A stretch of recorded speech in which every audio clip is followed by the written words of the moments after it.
When my wife left me, it felt like my world had collapsed. She said she was tired of struggling, tired of living an ordinary life, and she wanted more than I could give her. Her words cut deep, but what hurt most was how quickly she packed her things and walked out, as if the years we spent together meant nothing. I was left in a half-empty house, broken and bitter, with nothing but silence echoing through the walls. At first, I blamed myself.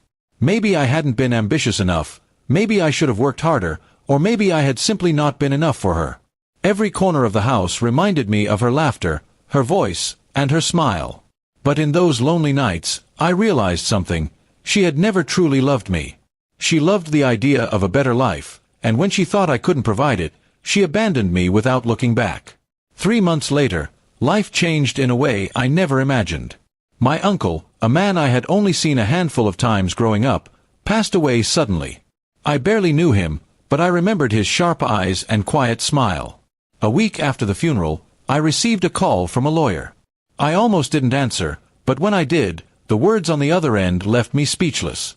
My uncle had left me his entire fortune, $12 million.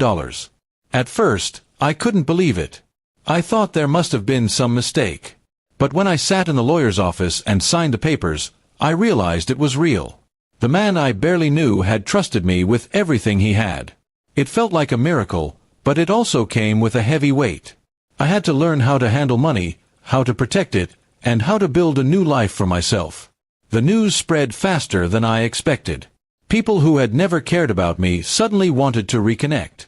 Old acquaintances, distant relatives, and even strangers appeared at my door with fake smiles and greedy eyes. But nothing shocked me more than when my ex-wife came back. She arrived one evening, dressed in her finest clothes, with tears in her eyes and a trembling voice. She said she had made a terrible mistake, that she had realized how much she loved me, and that she wanted us to be together again. For a moment, I almost believed her. My heart still remembered the woman I thought she was.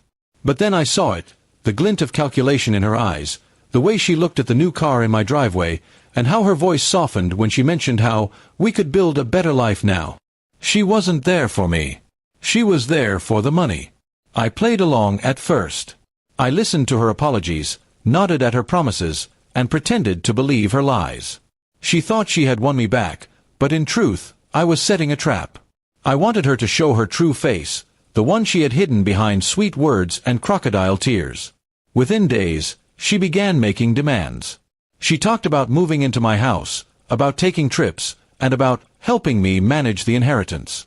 She even tried to get me to sign documents that would give her access to my accounts. That was the moment I knew I couldn't let her get away with it. I called my lawyer and explained everything. Together, we devised a plan. The next time she came over with another contract she wanted me to sign, my lawyer was already there, waiting in the next room. When she pushed the papers toward me, I calmly asked her why she was so desperate for control over my inheritance. Her mask slipped instantly.